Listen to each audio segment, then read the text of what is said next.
भागलपुर समाहरणालय में कार्यालय परिचारी पदों पर नियुक्ति हेतु भेजी गई रिक्तियां में व्यापक धांधली को लेकर शिक्षित बेरोजगार संघ के द्वारा एक दिवसीय धरना का आयोजन किया गया।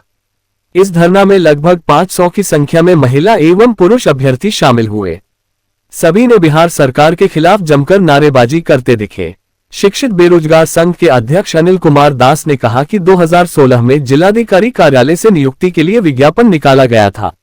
इसके बाद 2023 में ऑनलाइन आवेदन भी निकाला गया। हम लोगों ने ऑनलाइन आवेदन भरकर बिहार कर्मचारी चयन आयोग के द्वारा लिए गए परीक्षा में भी शामिल हुए, लेकिन जिलाधिकारी ने मात्र 15 आवेदक का ही आवेदन को स्वीकार किया है, जिसका हम लोग पुरजोर विरोध करते हैं और यदि हम लोगों की मांग पूरा नहीं होगा तो हम लोग का प्रदर्शन जारी रहेगा। आज जो हम लोग ये आयोजन जो किए हैं, माननीय जिलाधिकारी महोदय से मेरा अनुरोध है कि जिलाधिकारी महोदय के पास रिक्तियां रहने के बावजूद भी हम लोगों को मात्र 15 रिक्तियां भेजा गया है, जिसके चलते हम लोगों का जो है जितने भी आवेदक हैं किसी का रोल नंबर उसमें आया ही नहीं है। इसलिए जिलाधिकारी महोदय से हम मिलना ये चाह रहे हैं कि सर आपके पास जब रिक्तियां इतना मौजूद है फिर भी सर ये 15 रिक्तियां क्यों भेजा गया सर, जो है इसके बारे में हम मिलने के लिए आए हैं कि सर हमको इसका समाधान कैसे होगा। आपके पास हम अगर आपको रिक्तियां नहीं दिख रही है तो सर हम आपको रिक्तियां दिखाने के लिए आए हुए हैं, आपको हम सारे सबूत के साथ दिखा रहे हैं सर। इस रिक्तियों को देख करके कितनी रिक्तियां हैं? रिक्तियां मेरे पास 900 है। अच्छा।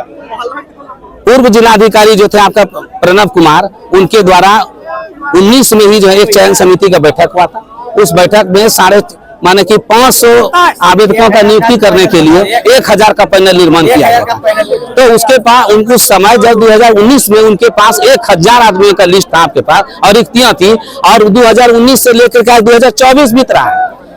इस 5 साल के अंदर में रिक्तियां बढ़ती है सर, घटती नहीं है। 2914 आदमी हम लोग सभी जो एग्जाम दिए थे बिहार कर्मचारी चयन आयोग के द्वारा 29/9/2024 को जो है हम लोग का एग्जाम हुआ था, और एग्जाम हम लोग देने के बाद जो है बिहार एसएससी का रिजल्ट जो प्रकाशित किया गया है आपका 25 तारीख माने 15/1 को, 15/1 को रिजल्ट जो प्रकाशित, उसमें मात्र 15 ही आवेदक का रोल। आगे क्या कीजिएगा, क्या निर्णय? आगे यदि हम लोग का जिलाधिकारी के द्वारा हम इतना रिक्तियां दिखाने के बावजूद भी जिलाधिकारी हमारी बातों को नहीं मानते हैं तो हम लोग जो फिर जो है कोर्ट की शरण में जाएंगे। प्रयागराज में नदियों के त्रिवेणी संगम यानी गंगा, यमुना और सरस्वती नदियों के संगम स्थली पर 144 साल बाद महाकुंभ की अलग अलग खासियत सामने आ रही है। महाकुंभ के महासंगम स्थली पर देश भर के लोक कलाकारों ने भी अपना जलवा बिखेरा है। भारत सरकार के कला संस्कृति मंत्रालय द्वारा देश भर के लोक कला की प्रदर्शनी के लिए कुल 8 जोन में लोक कलाकारों को अपनी अपनी सांस्कृतिक पहचान जताने के लिए मौका दिया है। उसी कड़ी में बिहार की 2 महत्वपूर्ण लोक कला मंजूषा और मधुबनी पेंटिंग जैसे कला आंगन और 8 जोन के दरों दीवारों को सजाया गया है। जनपद भागलपुर की मंजूषा लोक कला में समुद्र मंथन जैसे चित्र को भी उकेरा गया है। माना जाता है उसी समुद्र मंथन से निकले 14 रत्नों में अमृत और विष भी था। महाकुंभ में भागलपुर से शिरकत करने गए मंजूषा कलाकार पवन सागर बताते हैं कि 144 साल बाद के महाकुंभ में मंजूषा, मधुबनी और वली पेंटिंग समेत देश भर के लोक कला का प्रदर्शन भारत सरकार के कला संस्कृति मंत्रालय का अनुपम प्रयास रहा।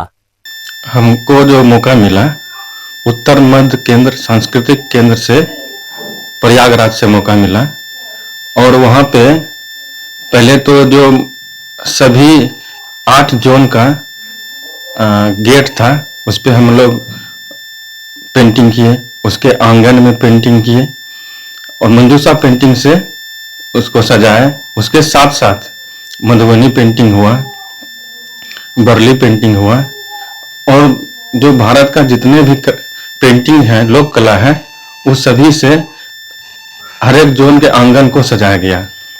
उसके बाद आंगन का कार्य पूरा होने के बाद संस्कृति मंत्रालय द्वारा कार्यशाला का भी आयोजन था, और उसमें हर एक जोन के जितने भी लोक कलाकार थे सभी मिलके इस कार्यशाला में भाग लिया और अपने अपने लोक कला का प्रदर्शन किया।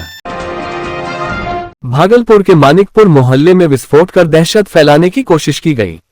घर के बाहर लगातार 2 विस्फोट किया गया। घटना सीसीटीवी कैमरे में कैद हुई है। सीसीटीवी में साफ तौर से देखा जा सकता है कि किस तरह से एक युवक कंधे पर बैग लेकर सड़क के बीचों बीच विस्फोटक पदार्थ रखकर उसमें आग लगाता है, जिसके बाद तेज आवाज के साथ विस्फोट होता है, जिसके बाद मोहल्ले के लोग घर से बाहर निकलते हैं। वहीं घटना की सूचना मिलने के बाद 2 थाने की पुलिस मौके पर पहुंची और छानबीन में जुट गई। मतलब रूम में थे, अपना काम कर रहे थे। बेटी जो है फॉर्म वगैरह भर रही थी, तो हम लोग अपना काम कर मतलब लैपटॉप में कर रही थी। वो अचानक मतलब इतना भयंकर विस्फोट हुआ, सवाल न था कि जो दहलाने वाला विस्फोट था, आप देखिए ना, जब हम इसका जो भेजे हैं वीडियो, तो थाना को हम वीडियो भेजे हैं ग्रुप में, तो उसमें देखिए कि मतलब किस तरह से दहलाने वाला बम है। तो वही हमको लगा कि इतना हिमाकत किसको है कि इस तरह से आके समाज में दहशत फैलाने के लिए, और एक साथ 2 या 3 बम लगाया। देखिएगा कैसे धमाका हुआ है, और वो लगा जैसे कुछ ढार भी रहा था ठेपी से, या तो पेट्रोल ढार रहा था या कुछ कर रहा था, लेकिन बम लगा के उसके बाद वो आगे निकला है। उसके बाद बम फटना शुरू। मंशा क्या होगा उनका? मंशा यही होगा कि समाज में दहशत फैलाना।